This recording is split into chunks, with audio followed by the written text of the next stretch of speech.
ದೊಡ್ಡಪ್ಪ ರಾವಣೇಶ್ವರ ಮಹಾಪ್ರಭುಗಳು ಅಣ್ಣನಾದಂತಹ ಇಂದ್ರಜಿತುವಿನ ಮರಣದ ಆ ಶೋಕದಿಂದ ತಪ್ತರಾಗಿ ಇರುವಂತಹ ಕಾಲದಲ್ಲಿ ಓಡಿ ಹೋದೆ. ಯಾಕಪ್ಪ ಈ ರೀತಿಯ ವ್ಯಾಕುಲ ಅಂತ ಕೇಳಿದೆ. ಎಲ್ಲ ವಿಚಾರವನ್ನ ವಿಸ್ತಾರವಾಗಿ ಹೇಳಿದರು. ಆ ಕಾಲಕ್ಕೆ ನಾನು ಒಂದು ನಿರ್ಧಾರವನ್ನು ಮಾಡಿದ್ದೇನೆ. ಜಯ ಸಿರಿಯು ನಮ್ಮ ಜಂಬಳವ ಧಾರ್ತಾ ಇದೆ ಅಂತಾದರೆ ದೊಡ್ಡಪ್ಪ ಚಿಂತಾಕ್ರಾಂತರಾದ ಮಾಡಿ ಜಯ ಲಲನೆಯನ್ನ ಎಳೆದು ತಂದು ಜಯಶ್ರೀಯನ್ನ ನಿಮ್ಮ ಕಾಲದ ಬುಡದಲ್ಲಿ ಇಡುತ್ತೇನೆ. ಆ ಮುಖೇನವಾಗಿ ರಾಮ ಲಕ್ಷ್ಮಣರನ್ನ ತರಿದು ನಿಮಗೆ ಬಂದಂತಹ ವ್ಯಾಕುಲವನ್ನು ನಾನು ದೂರೀಕರಿಸ್ತೇನೆ. ಹೀಗೆಂದು ಅಪ್ಪನಿಗೆ ಭರವಸೆಯ ಮಾತುಗಳನ್ನು ಹೇಳಿ ರಣಕ್ಷೇತ್ರಕ್ಕೆ ಹೊರಟು ನಿಂತಿದ್ದೇನಮ್ಮ. ನಾನು ಹೊರಟೀಗ ಯುದ್ಧ ಕ್ಷೇತ್ರಕ್ಕೆ ರಾಮನಲ್ಲಿ ಮಗನೇ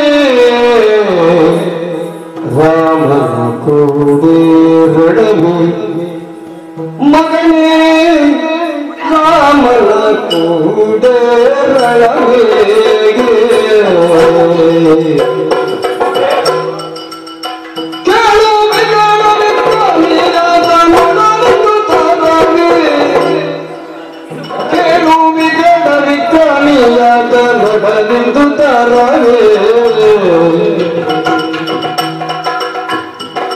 ನಗು ಮಾಡುವುದೇಕೆ ನಗು ಮಾಡುವುದೇಕೆ ನಿನಗೆ ಜಗತಿ ಬಾಳುವ ಕಾಚಿಲ್ಲವಿದಾಗೆ ನಿನಗೆ ಜಗತಿ ಬಾಳುವ ಕಾಚಿಲ್ಲವಿದಾಗೆ ಮಗನೇ ಮಗನೇ ಮಗನೇ ರಾಮ ಕೋಡಿ ಬರಲಿ ರಾಮ ಕೋಡಿ ಬರಲಿ ಮಗನೇ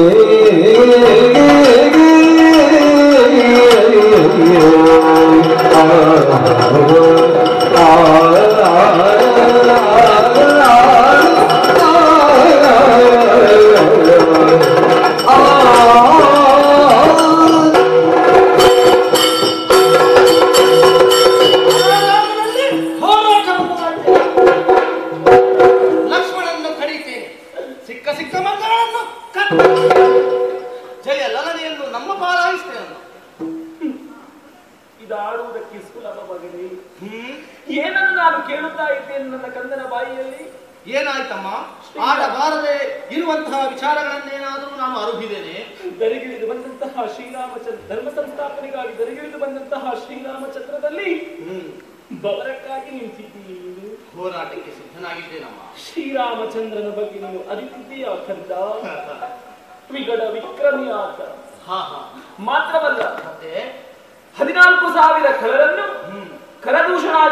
ಕರದೂಷಣವನ್ನು ಕೊಂದು ತನ್ನ ಒಂದೇ ಒಂದು ಧನುಸ್ಸನ್ನು ಮೇಲಕ್ಕೆ ಎತ್ತಿ 14,000 ಖಳರನ್ನು ಕೊಂದು ತನ್ನ ಬೆವರನ್ನು ಇಳಿಸಿದವರು ಶ್ರೀರಾಮಚಂದ್ರ ಪ್ರಭು.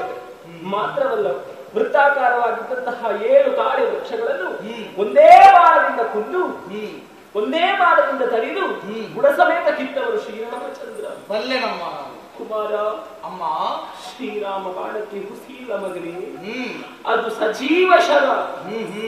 ಅದೇನನ್ನಾದ್ರೂ ಒಮ್ಮೆ ಆ ಶರವನ್ನು ಬಿಟ್ಟೆ ಎಂದಾದರೆ ಅದು ಮಾಡಬೇಕಾದಂತಹ ಕಾರ್ಯವನ್ನು ಪೂರೈಸಿ ಮತ್ತೆ ಶರದಿಯಲ್ಲಿ ನಿಂದು ಪುನಃ ಬತ್ತಳಿಕೆಯನ್ನು ಸೇರುವಂತದ್ದು ಮಗನೇ.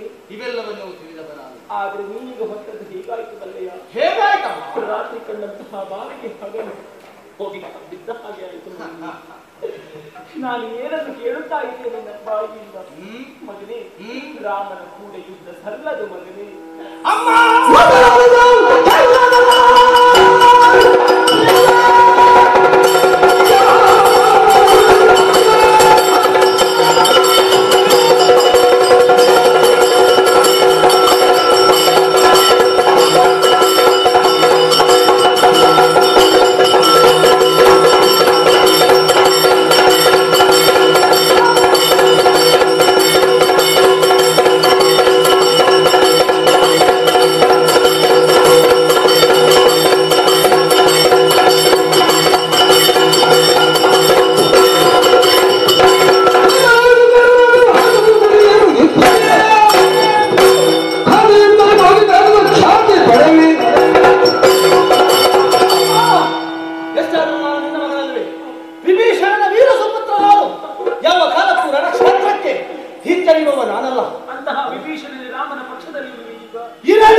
ನಾನು ಉಳಿಯ ಬಿಡುವವರೇ ಖಂಡಿತ ಇಲ್ಲ.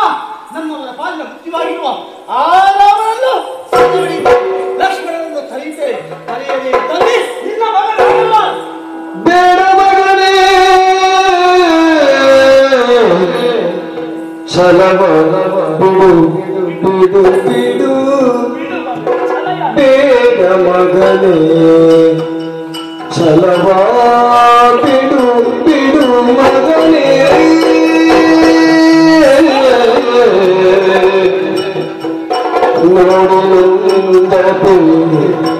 ನೋಡಿ ನೊಂದಪಿ ಕಳುಗಲಾಡೆನು ನೋಡಿ ನೊಂದಪಿ ಕಳುಗಲಾಡೆನು ಗಾಢ ಗರ್ವವಿದೇಗೆ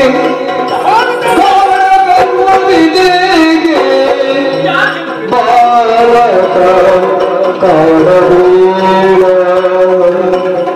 ಮಗನೇ ಬಿಡು ಛಲ ಬಿಡು ಛಲ ಮಗನೇ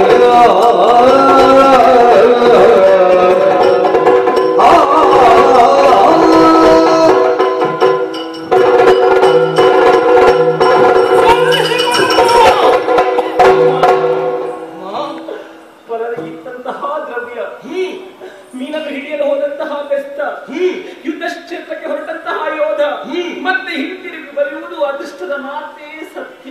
ಇವೆಲ್ಲವನ್ನು ತಿಳಿದವನ ರಾಮನ ಕೂಡಿ ಭವನವನ್ನು ಕಾದರೆ ನಿನಗೆ ಜಯವಾಗುತ್ತದೆ ಎಂದು ಭಾವಿಸಿದೆಯ ಕಂದ? ಯಾಕೆ ಜಯವಾಗುವುದಿಲ್ಲ? ಖಂಡಿತವಾಗಿಯೂ ನಿನಗೆ ಜಯವಾಗುವುದಿಲ್ಲ ಕಂದ. ನಾನು ಇದನ್ನು ಅರಿತವಳಿದ್ದೇನೆ. ಇಂತಹ ಛಲ ಬೇಡ. ಇಂತಹ ಛಲಕ್ಕೆ ನೀನು ಮನ ಮಾಡಬೇಡ. ಯುದ್ಧಕ್ಕೆ ಹೋಗುವುದು ನಾನು ಕಳುಹಿಸಿಕೊಂಡು ಯಾರೇ ಕಂದ? ಅಮ್ಮ ಯೋಚಿಸು ಯೋಚಿಸು ಅಮ್ಮ ಯೋಚಿಸು ನನಗೆ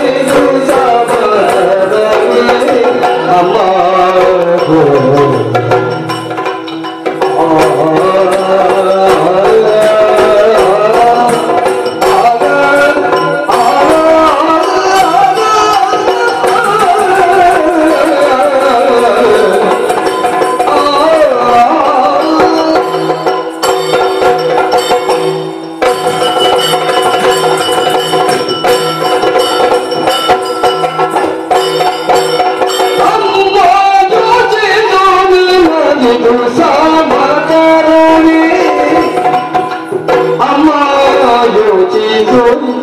ಯೋಚಿಸು ಯೋಚಿಸು ಉಳದಿದು ಸಾಮತರವೇ